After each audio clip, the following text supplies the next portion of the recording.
Hello my dear students, welcome to this session. आज हमारा है क्वाड्रेटिक इक्वेशन। जैसे कि आपको पता ही है, हम लास्ट 4 डेज से क्वाड्रेटिक इक्वेशन ही कर रहे हैं और आज इस सेशन की ये स्पेशलिटी है कि आज हमारा क्वाड्रेटिक इक्वेशन का होगा लास्ट डे। आज ही मैं आपको जो एक बेसिक रिवीजन है वो भी करवा दूंगी और इससे रिलेटेड जितने भी हमारे वर्ड प्रॉब्लम्स हैं आज हम उनको सीख लेंगे। तो कहने का मतलब ये है कि आज हमने इस चैप्टर को रैप अप करना है और रैप अप करने के साथ साथ एक क्विक रिवीजन भी करना है, ताकि आपने अगर इस चैप्टर को पहले से पढ़ा हो तो आप उसको और अच्छे से अपने कॉन्सेप्ट क्लियर करने के साथ साथ अपने दिमाग में उसे बैठा सके। तो अच्छे दिन के साथ आज हम करते हैं अपने नए सेशन की शुरुआत, हमारा नेक्स्ट डे। और इसके बाद मैं आपको बताना चाहूँगी कि हमारी जो नेक्स्ट क्लास होगी वो मंडे को होगी। हमारी जो क्लासेस है वो वीक में 5 डेज़ की ही रहती है और मंडे को मैं आपको कुछ नया टॉपिक करवाऊंगी, कुछ नया ऐसा चीज़ बताऊंगी जो वो भी आपके लिए हेल्प करेगा आगे। तो बढ़ते हैं हम इसी बात के साथ आगे के सेशन में। और आपको दिख रहा होगा कि बोर्ड में आज ऑलरेडी एक क्वेश्चन मेंशन है। तो ये हमारा क्या है, वर्ड प्रॉब्लम स्टार्ट हो जाता है कैसे क्वाड्रेटिक इक्वेशन में। देखिए, जब आप इस चैप्टर को पढ़ रहे हैं तो इस चैप्टर में इम्पॉर्टेंट यही है कि आपको क्वाड्रेटिक फार्मूला का अच्छी तरीके से नॉलेज होना चाहिए। अच्छा मीन्स बिल्कुल अच्छा। क्यों? अगर आपने उसमें कहीं पे भी प्लस माइनस तक की मिस्टेक कर दी तो पूरा क्वेश्चन आपका रॉन्ग हो जाता है। और अगर आपको क्वाड्रेटिक इक्वेशन अच्छे से आ गई है, फार्मूला अच्छे से आ गया, तो सेकेंड आपका टारगेट होता है कि वर्ड प्रॉब्लम्स को किस तरीके से सॉल्व करें, वो एक टारगेट है अचीव करने के लिए। ये दोनों चीज़ आ गए तो इस चैप्टर में आपको कोई भी मार्क नहीं दे सकता। तो बढ़ते हैं इसी के साथ आगे। यहाँ पर देखिए, आपके पास क्या है, एक क्वेश्चन है यहाँ पे, a motor boat whose speed is 18 kilometre per hour in still water. एक बोट है जिसकी स्पीड 18 किलोमीटर पर आवर है स्टिल वाटर। स्टिल वाटर का मतलब आई होप आपको पता होना चाहिए। स्टिल वाटर होता है आपका जो रुका हुआ पानी होता है, उसे हम स्टिल वाटर कहते हैं। तो स्टिल वाटर में आपके पास यहाँ पर जो वैल्यू है उसकी कितनी है, 18 किलोमीटर पर आवर किसी बोट की स्पीड हो जाती है। और वो बोल रहा है कि टेक्स 1 आवर, 1 घंटे का टाइम ले रही है मोर टू गो अपस्ट्रीम। अब यहाँ पर एक टर्म आया कि अपस्ट्रीम और एक यहाँ पर टर्म है डाउनस्ट्रीम। मीन्स ये आपका वाटर है, एक बार ये अपस्ट्रीम और ये डाउनस्ट्रीम। तो ये जो पोर्शन है, जब हम नीचे से ऊपर की तरफ जाते हैं तो इसको हम अप बोलते हैं। तो अप है तो अप स्ट्रीम मीन्स पानी का बहाव हो रहा है तो हम इसको बोलेंगे अपस्ट्रीम। और जब वो ऊपर से नीचे की तरफ जाते हैं, जो टाइड्स बनते हैं, तो इसको ये बोलते हैं downstream. Okay, this is your upstream, this is your downstream. कभी आपने ये देखा है, कभी पहाड़ों की तरफ गए होंगे, तो जब आप चढ़ते हैं तो आपकी जो स्पीड होती है वो कैसी होती है, हमेशा लेस होती है। लेकिन जब आप डाउनवर्ड्स आते हैं तो हमेशा आपकी स्पीड क्या होती है, मोर होती है। क्यों होती है? Due to the gravity. Science में अगर आपने पढ़ा होगा, हम जब भी ग्रेविटी के अगेंस्ट हम काम करते हैं तो हमारे पास जो स्पीड होती है वो हमारी हमेशा लेस हो जाती है, और जब भी हम टुवर्ड्स द ग्रेविटी कोई काम करते हैं तो उससे हमारी स्पीड बढ़ जाती है। तो यहाँ पर भी हम यही कॉन्सेप्ट लगाएंगे। हमारे पास एक बोट थी जिसकी स्पीड 18 किलोमीटर पर आवर है, 1 घंटे का टाइम ले रही है और अपस्ट्रीम भी जा रही है और डाउनस्ट्रीम भी जा रही है, और रिटर्न जब हो गई है सेम स्पॉट में, तो आपके पास क्या है, हमें इसमें निकालना है कि स्पीड जो थी स्ट्रीम की वो कितनी थी। ओके, तो यहाँ पर एक चीज़ इसमें मिस हो गई, यहाँ पर था 24 किलोमीटर। मीन्स ये आपके पास कितना डिस्टेंस है, डिस्टेंस इसको करना है कवर 24 किलोमीटर। तो ये आपके पास इंफॉर्मेशन है और आपको स्पीड ऑफ स्ट्रीम निकालनी है। कल भी बताया था, जो चीज़ नहीं है उसको एक्सलेट कर लो। तो मैंने क्या किया यहाँ पे, let the speed of the stream be x kilometre per hour. Okay, तो जब आपने क्या है, स्पीड क्या है, आपने स्ट्रीम की जो नहीं थी आपने एक्स ले लिया, वाई भी ले सकते, कुछ भी ले सकते हैं। अब यहाँ पर हमारे पास 2 है स्पीड। एक तो स्पीड ऑफ अपस्ट्रीम होगी। स्पीड ऑफ अपस्ट्रीम का मतलब जो यहाँ पर आपके पास जो ऊपर की तरफ जो आप जा रहे थे उसकी बात कर रहे हैं। अब आप एक चीज़ देखिए, आपको पता है स्पीड इज इक्वल्स टू होता है डिस्टेंस अपॉन टाइम होता है, ठीक है। तो speed is equals to distance upon time, और टाइम अगर हम यहाँ से निकाल लें तो कितना हो जाता है, डिस्टेंस अपॉन स्पीड। ये भी आपको पता है। तो हम इसी कॉन्सेप्ट को यहाँ पर यूज़ करेंगे। देखिए स्पीड ऑफ अपस्ट्रीम में मैंने बताया था, जब हम ऊपर की तरफ जाते हैं हमारी स्पीड हमेशा लेस हो जाती है, तो जो आपकी स्पीड ऑफ स्ट्रीम है उससे x माइनस 18 हो जाएगा। ये क्यों हो जाएगा? क्योंकि हम क्या है ऊपर की तरफ जा रहे हैं। अगर इन द सिमिलर वे मैं स्पीड ऑफ डाउन स्ट्रीम निकालूँ तो आपके पास कितना हो जाएगा x प्लस 18, क्योंकि आप नीचे की तरफ आ रहे हो तो आपकी स्पीड क्या है इसमें बढ़ जाएगी। ठीक है, अब हमारे पास टाइम जो है टोटल टाइम, हमारे पास जो टोटल टाइम है वो आपके पास दे रखा है इसमें 1 आवर। ओके, तो टोटल टाइम 1 आवर है। हमने क्या किया है, 2 बार हमारे पास क्या है कि हमने यहाँ से यहाँ तक डिस्टेंस कवर करी, फिर यहाँ से यहाँ तक की डिस्टेंस कवर करी, 2 बार हमने स्पीड ली। तो हम यहाँ पर ऐसे लिख सकते हैं कि t1 plus t2 is equals to t, लिख सकते हैं, क्योंकि आपने 2 बार स्पीड आई है तो इट मीन्स 2 बार आपके पास टाइम भी आया होगा। अभी बताया था मैंने time is equals to the distance upon speed. ठीक है, तो ये है आपका फर्स्ट वाला केस जिसमें मुझे t1 निकालना है। तो मैं इसके लिए t1 निकालूंगी तो डिस्टेंस कितना है, यहाँ पे डिस्टेंस आपको गिवन था 24 और आपके पास स्पीड कितनी है x माइनस 18, लिख लिया। इसमें अगर मैं सेकंड वाला केस है डाउन स्ट्रीम का, इसमें मैं t2 निकालूँ, सेकंड टाइम निकालूँ तो यहाँ पर कितना हो जाएगा, आपको पता है डिस्टेंस तो 24 है and speed is x plus 18 है, हम लिख सकते हैं यहाँ पर।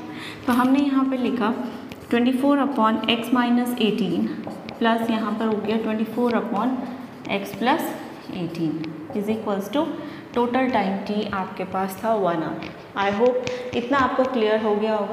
जैसे ही आपको ये क्लियर हुआ है, हम क्या कर लेते हैं, अब इसको सॉल्व करते हैं। इस इक्वेशन को सॉल्व करेंगे तो आपके पास देखा x माइनस 18 x प्लस 18, मैं एलसीएम लूँगी तो यहाँ पर x minus 18 and x plus 18 ऐसे लिख सकते हैं। जैसे ही हमने x माइनस 18 x प्लस 18 किया, आपको मैंने कल भी बताया था हमें क्या करना है, क्रॉस में मल्टीप्लाई करना है। तो 24 के साथ x माइनस 18 है, ये नहीं है तो हम 24 और इन ब्रैकेट x प्लस 18 ऐसे लिख सकते हैं, प्लस 24 और इसके साथ क्रॉस में x माइनस 18 इस तरीके से लिखा जा सकता है, इज इक्वल्स टू है आपके पास 1, लिख सकते हैं।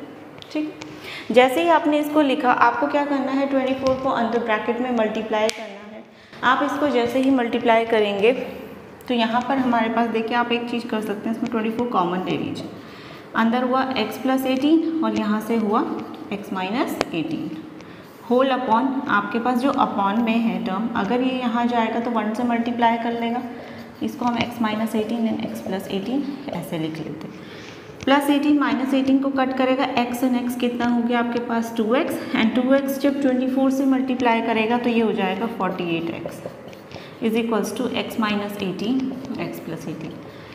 अब अगर आपको यहाँ पे क्लियरली दिख रहा होगा कि यहाँ पर a माइनस बी और a प्लस बी की आइडेंटिटी हम लगा रहे हैं, तो a माइनस बी और a प्लस बी की जैसी आप आइडेंटिटी यहाँ पर लगाएंगे तो आइडेंटिटी लगाने से यहाँ पर हमारा जो इसका डिनोमिनेटर है वो ईजी हो जाएगा। कैसे हो जाएगा, हमारे पास इक्वेशन क्या है, 48x इज इक्वल्स टू यहाँ पर है x माइनस 18 और यहाँ पर है x प्लस 18। तो आप इस पर लगाइए a स्क्वायर में, तो यहाँ पर x स्क्वायर माइनस 18 का स्क्वायर हो जाएगा और यहाँ पर आपके पास है 48। ठीक है, तो जैसे हमारे पास यहाँ पर हमने 48 रखा, यहाँ पर हमने 48 रखा यहाँ पर, तो देखिए 18 का जो स्क्वायर होता है वो आपके पास कितना होता है 324। ठीक है, इस नंबर को यहाँ शिफ्ट कर लीजिए, तो यहाँ पर x स्क्वायर 48 जब अपनी साइड को शिफ्ट करेगा तो नेगेटिव हो जाएगा, माइनस 324 इज इक्वल्स टू 0। अब ये क्वाड्रेटिक इक्वेशन बन गई है, ऑब्वियसली बन गई है। जब ये क्वाड्रेटिक इक्वेशन है तो इसका नेक्स्ट स्टेप आपके पास क्या होता है, d निकालें। d कैसे निकलेगा, b square minus 4ac, b square करेंगे माइनस यहाँ पर हमारे पास हो जाएगा 48 का square minus 4ac, 4 into 1 into आपके पास है 324। आपने ये वैल्यूज़ पुटअप करी, तो यहाँ पर आपने जैसे इसकी वैल्यू पुटअप करी तो यहाँ पर ये जो सॉल्व करके आएगा ये आएगा आपके पास 3600। ओके, जैसे d 3600 आया, हम x की वैल्यू कैसे निकालते हैं, minus B plus root D upon 2a, and second side होता है minus B minus root D upon 2a। Okay, so हमने यहाँ पर वैल्यू रखेंगे तो माइनस बी b कितना है आपके पास इक्वेशन के हिसाब से, यहाँ पर देखिए माइनस, तो ये 48 हो गया, प्लस रूट 3600। d की वैल्यू 3600 है। अगर मैं इसका रूट 3600 करूँगी तो देखो कैसे हम इसको स्प्लिट कर सकते हैं, 36 इंटू 10 इंटू 10, 36 को भी हम 6 इंटू 6 मतलब 6 इंटू 10 60, हम इसको 60 लिख सकते हैं अपॉन 2a। a मीन्स आपके पास कितना है यहाँ पर 1, तो 2। तो आप इन दोनों को ऐड कीजिए, यहाँ पर कितना हो जाएगा, ये हो जाएगा आपके पास 108/2 मीन्स ये हो गया 54। तो एक रूट तो ये मिल गया। सेकंड अगर आप देखते हैं तो आपके पास वैल्यू सेकंड जो है वो कितनी होगी, x इज इक्वल्स टू, ये माइनस भी है ऑब्वियसली, यहाँ पे 48 माइनस आपके पास 60/2 मीन्स यहाँ पर जो वैल्यू हो जाएगी वो आपके पास माइनस में है, तो माइनस 12/2 मतलब यहाँ पर -6। हमें क्या निकालना था, स्पीड ऑफ स्ट्रीम निकालनी थी। हमने उसे एक्सलेट किया था, एक पॉजिटिव है एक नेगेटिव नंबर, तो एक पॉजिटिव एक नेगेटिव है, हम हमेशा क्या करते हैं सिर्फ और सिर्फ पॉजिटिव को ही प्रेफरेंस देते हैं, क्योंकि हम ये मानते हैं कि जो भी स्पीड होती है, लेंथ होती है, डिस्टेंस होती है, वो हम कभी भी क्या है नेगेटिव नहीं लेते। तो यहाँ पे हमारा ये क्वेश्चन होता है फिनिश। और आई होप आपको ये समझ आ गया होगा। क्वेश्चन थोड़ा सा कॉम्प्लिकेटेड था और ये होता है कि इसमें बच्चों को तो समझने में थोड़ी सी प्रॉब्लम हो जाती है, क्योंकि अपस्ट्रीम डाउनस्ट्रीम का कॉन्सेप्ट है।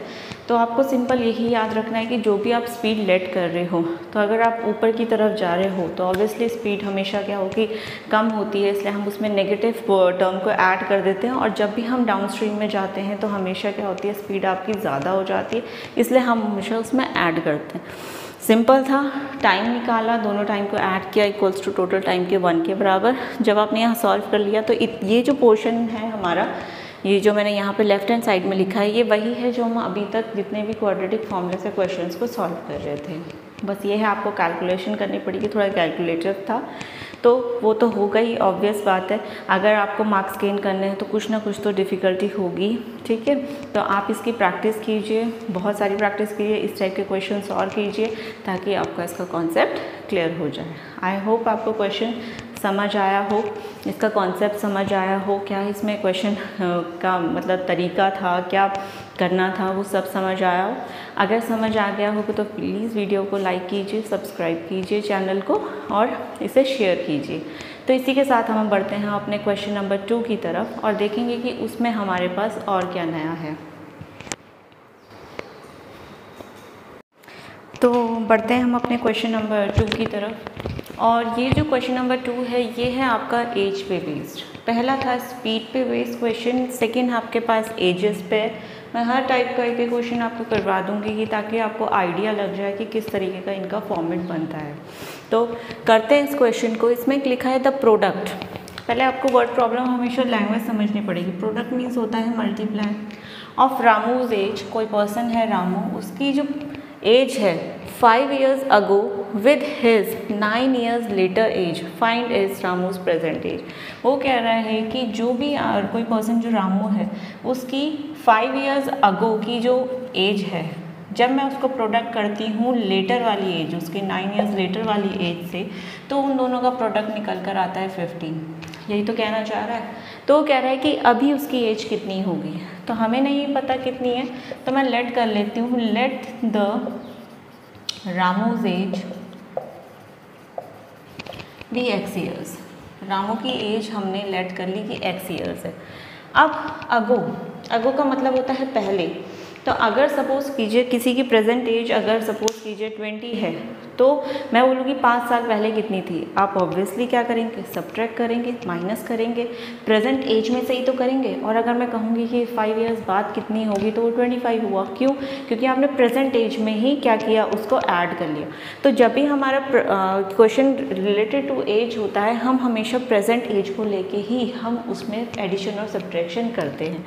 तो अगर मैं कहूँगी कि 5 years ago, 5 years ago उसकी एज कितनी होगी, देखिए प्रेजेंट में हमने कितनी ली है x, तो यहाँ पर x - 5 years यही होगा, ठीक है। और बोला था उसने 9 years later, तो अगर मैं बोलूँ कि 9 years later प्रेजेंट एज में अगर वो 9 साल और बढ़ा दें उसे, तो ये x + 9 होगा, ठीक है। ये हमारे पास दो एज है। अब उसने according to the statement we have to do the product. तो प्रोडक्ट करना है एगो का एंड लेटर का। तो एगो और लेटर का करेंगे तो x minus 5 into x plus 9 is equals to किसके इक्वल है 15 हो गया। अब इसकी क्वाड्रेटिक इक्वेशन बनाते हैं। ये x पहले x से मल्टीप्लाई करेगा तो x स्क्वायर होगा, यही x 9 से करेगा तो यहाँ पर हो जाएगा 9x, माइनस 5 x से मल्टीप्लाई करेगा तो माइनस 5x और माइनस 5 9 से करेगा तो यहाँ पर माइनस का 45 is equals to 15। Is am correct? Okay, then आप देखो इन दोनों को सॉल्व कर सकते हैं। एक्स स्क्वायर प्लस ये 9x माइनस 5x कितना हुआ आपके पास 4x minus 45 is equals to 15। ठीक, अब इस 15 को यहाँ शिफ्ट कीजिए तो x square plus 4x minus 45 और minus 15 is equals to 0। Minus minus plus होता है, साइन माइनस का ही रहता है, तो x square plus 4x minus 60 is equals to 0। Okay, अब यहाँ पर आपके पास दो चॉइस है, या तो आप इसे फैक्टराइजेशन से सॉल्व कीजिए, उसमें आपको क्या करना पड़ेगा फैक्टर्स लेने पड़ेंगे, स्प्लिट करना पड़ेगा, फर्स्ट लास्ट नंबर को मल्टीप्लाई करके मिडिल को स्प्लिट, या तो दूसरा मेथड है आप क्वाड्रेटिक फॉर्मूला ही यूज़ करो। तो मैं आपको ये प्रेफरेंस दूंगी कि आप क्वाड्रेटिक फॉर्मूला ही यूज़ करो। क्यों? क्योंकि वही आपके सबसे ज़्यादा यूज़फुल होता है, वही आपका काम आता है, और उसके अलावा 10th का कॉन्सेप्ट ही उसी पे बेस्ड है, और कितना भी कॉम्प्लिकेटेड क्वेश्चन हो क्वाड्रेटिक इक्वेशन का वो हमारा क्वाड्रेटिक फॉर्मूला से सॉल्व हो जाता है। तो आपको यहाँ पर मैं अगर बोलूँ तो आप इससे सॉल्व कीजिए तो ज़्यादा बेटर रहेगा। अब हमारे पास इक्वेशन है ये x square plus 4x minus 60 is equals to 0।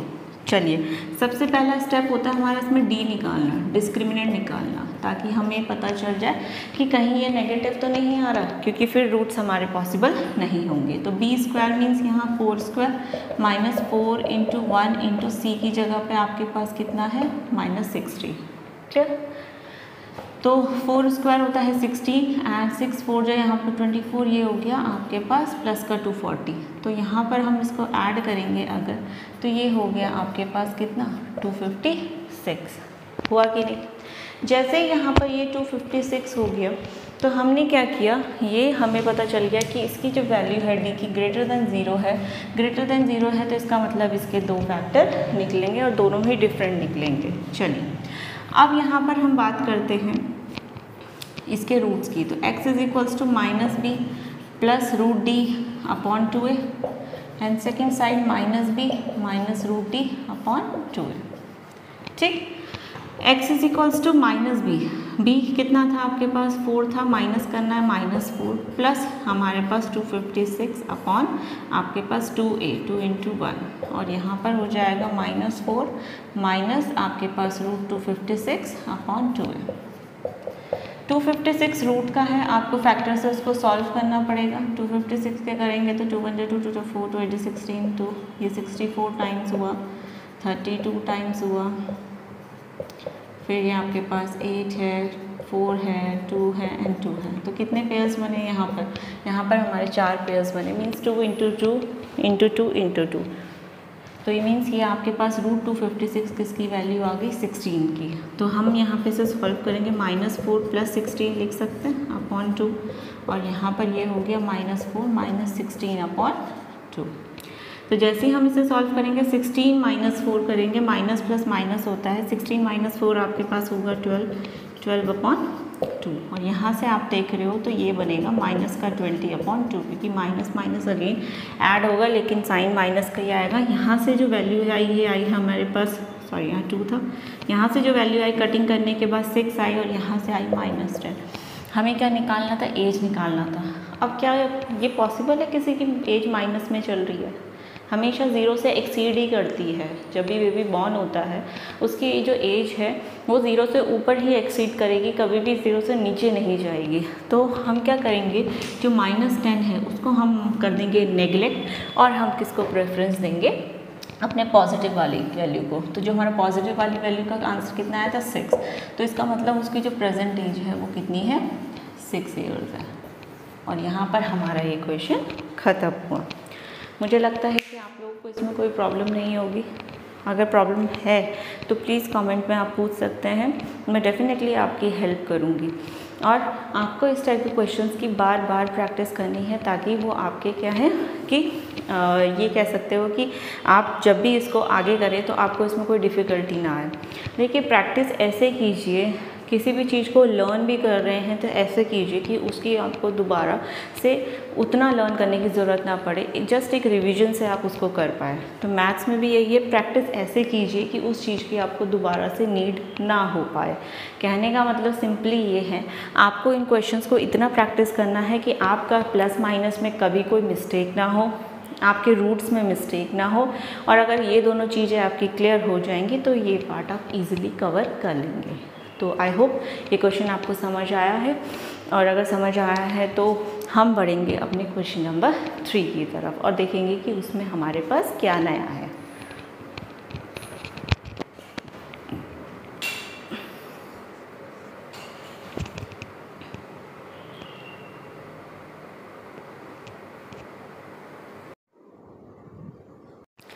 तो चलिए बढ़ते हैं अपने नेक्स्ट क्वेश्चन की तरफ, और एक बहुत ही अच्छा क्वेश्चन है। देखा जाए तो सिंपल भी है, देखा जाए तो आपका ट्रिकी भी है। अगर बच्चों को कैलकुलेशन आती है तो इजी है, अगर आपको एक नॉर्मल ट्रायंगल की नॉलेज नहीं है तो फिर डिफ़िकल्ट है। तो ये एक ऑन एन एवरेज क्वेश्चन आपके पास है। तो यहाँ पर एक एवरेज क्वेश्चन को हम देखते हैं किस तरीके से सीखते हैं। ध्यान से सीखिएगा। क्वेश्चन को फर्स्ट हम रीड करेंगे, द हाइपोटेन्यूज। द हाइपोटेन्यूज, अब आपको याद आना चाहिए कि हाइपोटेन्यूज टर्म हमने कहाँ यूज़ करी थी। अगर आपने मेरी पहले की सीरीज़ देखी है कि इससे पहले जो मैंने आपको चैप्टर करवाया था वो मैंने करवाया था आपको ट्रिग्नोमेट्री, और वो ट्रिग्नोमेट्री पूरा का पूरा ट्रायंगल पे बेस्ड था। ट्रायंगल पे हमने राइट एंगल ट्रायंगल लिया था जिसमें हमारा हाइपोटेन्यूज हमारा परपेंडिकुलर बेस था, और इन्हीं 3 चीज़ों पे डिपेंडेंट वो पूरा चैप्टर था। तो हाइपोटेन्यूज किस में होता है? ट्रायंगल में होता है। वो कह भी रहा है राइट एंगल ट्रायंगल है जिसका हाइपोटेन्यूज क्या है? 6 metre more than twice the shortest side. अब ये कॉम्प्लिकेटेड सिचुएशन यहाँ पर हो गई, तो इसके लिए मैं एक ट्रायंगल ड्रॉ कर लेती हूँ। ये आपके पास राइट एंगल ट्रायंगल है। कैसे पता चलता है? क्योंकि एक एंगल आपके पास क्या होता है? 90 डिग्री होता है, और 90 डिग्री के सामने वाला ही हमेशा हाइपोटेन्यूज होता है। तो ये मैंने ट्रायंगल ले लिया, ठीक। और वो बोल रहा है कि हाइपोटेन्यूज, चलो ये कंडीशन हम बाद में देखेंगे। थर्ड साइड जो है वो 2 मीटर लेस है than the hypotenuse, find the side of the triangle.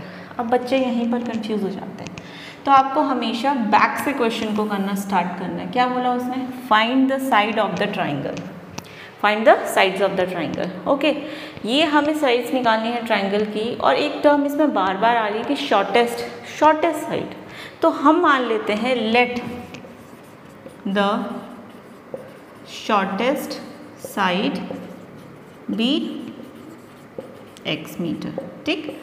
अब वो हमने किसको ले लिया? इसको मान लिया मैंने कि ये x है, बेस है, शॉर्टेस्ट ही रहता है, मैंने उसको x ले लिया, ठीक। अब उसने यहाँ पर जो पहली स्टेटमेंट थी कि जो हाइपोटेन्यूज है, ध्यान से समझिए, जो हाइपोटेन्यूज है वो 6 मीटर मोर मीन्स ज़्यादा है। किससे ज़्यादा है? Twice the shortest side. जब मैं शॉर्टेस्ट साइड का ट्वाइस करूँ, इसका ट्वाइस करूँगी तो 2x होगा, और हाइपोटेन्यूज उसका भी 6 ज़्यादा है, तो इसको हम 6 + 2x लिख सकते हैं, और ऐसे भी लिख सकते हैं h = 2x + 6। क्लियर है? आई होप क्लियर होगा, ठीक। तो मीन्स h की वैल्यू हमारे पास कितनी हो गई? ये हो गई 2x + 6, ठीक। लेकिन अभी हमारे पास परपेंडिकुलर नहीं है। एंड थर्ड साइड कौन रह गए? ये AB इस 2 metre less than the hypotenuse. अब वो कह रहा है जो थर्ड साइड है ना, जो हमने AB लिया है, वो जितना हाइपोटेन्यूज आया था ना उसमें से 2 लेस है, मतलब हाइपोटेन्यूज में से हमें 2 माइनस करना पड़ेगा। तो आप खुद देखें कितना था? 2x + 6, तो हाइपोटेन्यूज था, उसमें से भी 2 माइनस करूँगी तो कितना आएगा? 2x + 4, 6 - 2 4। तो ये आपके पास साइड्स हैं, लेकिन अभी तो ये सिर्फ और सिर्फ वेरिएबल्स की फॉर्म में, क्योंकि सब में x लगा हुआ है। हमें एक प्रॉपर नंबर निकालना है। कैसे निकालें? वापस से ट्रिग्नोमेट्री में आइए। उसमें मैंने आपको ये बताया था कि एक पाइथागोरस थ्योरम हम यूज़ करते हैं जब भी हमारे पास क्या होता है? राइट एंगल ट्रायंगल होता है। एंड पाइथागोरस थ्योरम जब भी हम यूज़ करते हैं, पाइथागोरस थ्योरम जब भी हम यूज़ करते हैं तो उसके लिए हमारे पास एक स्टेटमेंट होती है, इसके हिसाब से h² = p² + b² means hypotenuse का square = perpendicular square + base square होता है, ठीक है। यहाँ पर हम इसको अप्लाई करते हैं। h की वैल्यू कितनी है? 2x + 6 का स्क्वायर = p² मीन्स ये जो आपके पास 2x + 4 आया था, प्लस बेस स्क्वायर, बेस कितना है आपके पास x, तो यहाँ पर ये है x का स्क्वायर किया। ठीक, अब यहाँ पर हम इस पर लगा सकते हैं a प्लस बी का होल स्क्वायर। ठीक, तो हम अगर मैं a प्लस बी के होल स्क्वायर के फॉर्मूले की बात करूँ तो वो होता है a square plus B square plus 2ab। आपको आइडेंटिटीज़ लर्न होनी चाहिए तभी आप लर्न मतलब ये क्वेश्चंस कर पाएंगे। ओके, सो यहाँ पर a प्लस बी का होल स्क्वायर लगाएंगे तो a स्क्वायर मीन्स 2x का स्क्वायर 4x स्क्वायर हुआ, b स्क्वायर मीन्स 6 स्क्वायर 36 हुआ, 2ab means 2 into 2x into 6, तो यहाँ पर ये 24x हुआ इज इक्वल्स टू, इस पर भी अगेन a प्लस बी का होल स्क्वायर लगाए तो a स्क्वायर मीन्स 2x का स्क्वायर 4x स्क्वायर हुआ, 4 का स्क्वायर यहाँ पर 16 हुआ, 2ab मीन्स यहाँ पर कितना हुआ 16x हो गया, प्लस आगे है x स्क्वायर। ठीक, ओके, अब देखिए हमें क्या करना है, नंबर्स को शिफ्ट करना है। जितने भी आपके पास क्या है कि राइट हैंड साइड के नंबर्स हैं या लेफ़्ट वालों को राइट हैंड साइड में शिफ्ट कर दीजिए, अप टू यू। तो जैसे ही हमने शिफ्टिंग करी, देखिए आपको पता है राइट हैंड साइड में आपके पास ये था 4x square plus 16x plus x square, और जैसे ही मैं इसका लेफ्ट हैंड साइड उधर ले जाऊंगी सबके सिंबल चेंज हो जाएंगे, और सबके सिंबल चेंज हो जाएंगे तो ये हो जाएगा माइनस का 4x स्क्वायर माइनस का 36 माइनस का 24x इज इक्वल्स टू 0। अब आप यहाँ देखिए प्लस का 4x स्क्वायर माइनस का 4x स्क्वायर कैंसिल हो गया। ठीक है, अब हमारे पास एक तो ये x स्क्वायर यहाँ से बचा, हमने लिख लिया। इसके बाद 16x है और माइनस का 24x है, प्लस माइनस माइनस ही होता है, दोनों का वेरिएबल सेम है, तो 24 में से हम 16 को माइनस कर लेंगे, तो 24 में से आप 16 को माइनस करोगे तो ये हो गया माइनस का 8x। Okay, and last one minus 36 and plus का 16, अगेन आपके पास क्या है, ये प्लस माइनस का कॉन्सेप्ट लगेगा तो ये माइनस 20 आ जाएगा, हो जाएगा। अब ये क्वाड्रेटिक इक्वेशन है, हमने क्या करना है, इसमें क्वाड्रेटिक फॉर्मूला अप्लाई करना है, उसके लिए हमें d निकालना है। b स्क्वायर माइनस 4ac होता है, तो b स्क्वायर माइनस 4ac होता है मीन्स ये माइनस 8 का स्क्वायर माइनस आपके पास 4ac means 4 into 1 into minus 20 हो गया, ये हो गया 64, यहाँ plus plus minus minus plus हो जाएगा, ये हो गया 80, तो ये आपके पास हो गया 144। ओके, देखो हमें बाद में रूट डी भी निकालना होता है, यही निकाल लेते, तो रूट 144 किसके लिए होता है, 12 इंटू 12, इसका मतलब ये 12 आएगी वैल्यू। ठीक, अब रूट्स पे आ जाओ, तो रूट्स निकालेंगे तो minus B plus root D upon 2 है, और दूसरा होता है minus B minus root D upon 2 है। ठीक, तो जैसे ही हमारे पास ये वैल्यूज़ है, b की वैल्यू अब दिख रही है माइनस में भी, हम माइनस इट मीन्स वो पॉजिटिव हो जाएगा, रूट d की वैल्यू अभी निकाली है 12 है, a आपके पास 1 है तो अपॉन 2, और सेकेंड साइड हमारे पास हो जाएगा इसमें 8 माइनस 12 अपॉन 2, तो यहाँ पर ये हो गया 20 अपॉन 2 मीन्स इसकी वैल्यू हो गई 10, और यहाँ पर हमारे पास हो गया माइनस 4 अपॉन 2 मीन्स इसकी वैल्यू कितनी हो गई आपके पास माइनस 2, तो ये 10 है, ये माइनस 2 है। निकालना क्या है, हमें साइड्स ऑफ ट्राइंगल निकालनी है, तो क्या कभी साइड आपने कोई नेगेटिव देखी है, अभी मैंने लास्ट क्वेश्चन में ही बताया था आपको, डिस्टेंस साइड्स ये सारे के सारे लेंथ वगैरह कभी नेगेटिव नहीं लेते, तो हम इसको नहीं लेंगे, हम 10 को एज अ नंबर इंक्लूड करेंगे। तो हमारे पास जो x आया वो क्या है, शॉर्टेस्ट साइड आई है ये, तो ये कितना आ गया आपके पास 10 आ गया। क्लियर, हाइपोटेन्यूज की वैल्यू कितनी होगी, 2 इंटू 10 प्लस 6 मीन्स 20 प्लस 6 कितना हो गया 26 मीटर। ठीक, बची कौन सी साइड, ये, तो ये 2x प्लस 4 था, तो 2 into 10 plus 4 means 20 plus 2 into 10 20 हो गया, और ये हो गया 24 मीटर। तो आपके पास जो तीनों साइड निकालने को बोली थी वो क्या क्या आ गई हैं, 10 मीटर 26 मीटर एंड 24 मीटर। अब मैं इसमें से बोलूँगी कि हाइपोटेन्यूज की कौन सी वैल्यू ये, क्योंकि हाइपोटेन्यूज हमेशा क्या होता है, बड़ा होता है परपेंडिकुलर और बेस से। ठीक, तो यहाँ पर हमने इस टाइप का क्वेश्चन भी सॉल्व कर लिया।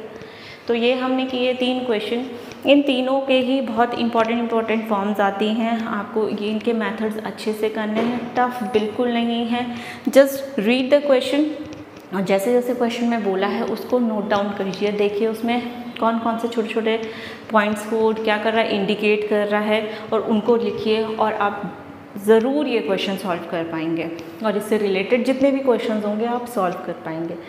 अगर आप ये सीरीज़ देखते हैं और आपको फिर भी डाउट्स है और आप चाहते हैं कि मैं और भी क्वेश्चंस करवाऊँ इस तरीके की जो आपको हेल्प कर सके किसी भी वे में, किसी भी एग्ज़ाम के लिए, तो आप प्लीज़ मुझे कमेंट सेक्शन में बताइए। मैं आपको और क्वेश्चंस करवाऊँगी और उसके साथ साथ आपको और अच्छे अच्छे मेथड्स भी बताऊँगी, ठीक है। मेरा बस यही मोटिव है कि मैं किस तरीके से आप लोगों की हेल्प कर सकूँ आपकी पढ़ाई में, आपकी एजुकेशन में, आपके टॉपिक में, सब्जेक्ट में। तो आपको क्या करना है, सिर्फ़ और सिर्फ चैनल को लाइक करना है, सब्सक्राइब करना है और बहुत सारे लोगों में शेयर करना है। बाकी आगे की हेल्प करने के लिए मैं आपके साथ हूँ। तो thank you my dear students. आज का सेशन हम यहीं पे ख़त्म करेंगे और इसके साथ साथ हम क्या करेंगे कि अपना सिर्फ़ और सिर्फ नेक्स्ट टॉपिक हम अपना लेंगे। अगर आप चाहते हैं कि कोई टॉपिक मैं आपको पहले पढ़ा दूं तो आप मुझे अपने बता दीजिए, अदरवाइज़ मैं अपने ही कन्वीनियंस के हिसाब से आपको नेक्स्ट टॉपिक स्टार्ट करवाऊंगी।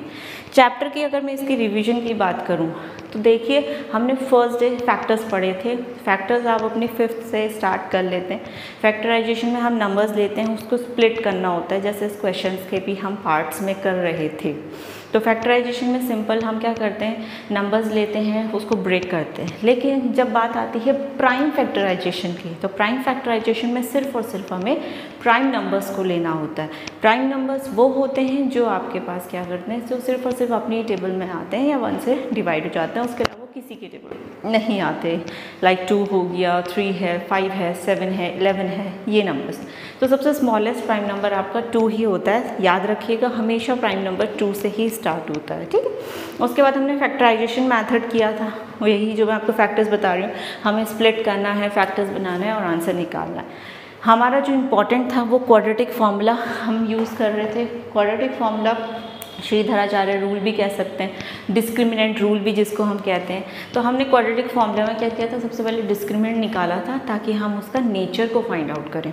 तो इसमें बेसिकली 3 तरीके के आपके नेचर आ जाते हैं कि अगर डी की वैल्यू ग्रेटर हो जाती है 0 से, मीन 0 से ऊपर है कोई भी वैल्यू, 0.1 भी हो सकती है, तो 1, 2, 3, 4 अप टू इन्फिनिटी। तो ऐसी जो वैल्यूज़ होती हैं उनमें हमेशा क्या होता है, ऐसी इक्वेशंस जो होती हैं क्वाड्रेटिक, उनमें जिनमें डी की वैल्यू ग्रेटर आए 0 से, वो हमेशा क्या होते हैं आपके, उसमें 2 रूट्स निकलते हैं और दोनों की ही वैल्यू डिफरेंट होती है, ठीक है।